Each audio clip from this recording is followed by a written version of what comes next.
This is an algebra video with a focus on rational inequalities. So first of all, let's just take a moment to think about what we mean by rational in this context.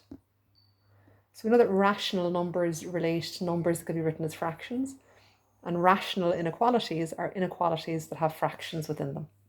Generally, we tend to have variables in the numerator and in the denominator. So let's have a look at an example of an inequality of this type. So a rational inequality looks like this. I've got a fraction on the left-hand side, x plus 1 over x plus 4, and it's an inequality because I've got a greater than symbol, greater than 2. Notice that there are a couple of terms and conditions to go with this question, specifically that x cannot be equal to negative 4. Take a moment to look at the inequality and have a think about why this statement might be necessary.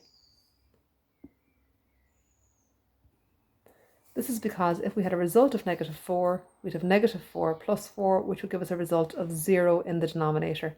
And of course, we can't divide by 0, so we need to avoid that situation.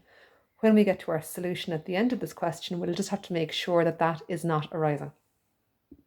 Now, the most common mistake that gets made with rational inequalities, and it's a very tempting mistake to make, is that you just take the denominator up and multiply it on the right-hand side of the inequality. However, there's an issue with this. You may remember when we looked at basic inequalities that if you multiply an inequality across by a negative value, that it has an implication for the direction of the inequality symbol. Fine, you might say, but x plus 4 looks like it's a positive value. Well, I just don't know actually, because I don't know what x is worth.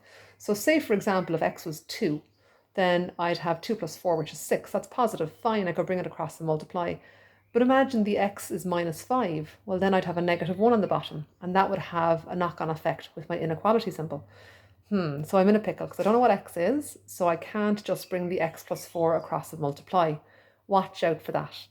Don't do that. Everyone does that. Don't let it be you. What I need to do instead is I need to remove my denominator from the situation by getting it to cancel out somehow. So what I'm going to do is I'm going to multiply both sides of my inequality by something to allow me to cancel out my x plus 4. But the only restriction is that whatever I multiply by on the left and right, I need to know whether it's positive or negative. And I need it to cancel out against the x plus 4. Okay, so what can I be guaranteed is positive? Well, things that are squared are definitely positive. So I'm going to multiply on both sides of my inequality by the square of the denominator. Okay, so you can see here on both the left and right hand sides of the inequality, I've multiplied by x plus 4 squared. This is positive, so there is no need for me to worry about the inequality symbol.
And I'll tidy that up to get negative x squared minus 11x minus 28 is greater than 0. I'm not really loving the minus x squared, so I'm going to times this whole thing across by negative 1.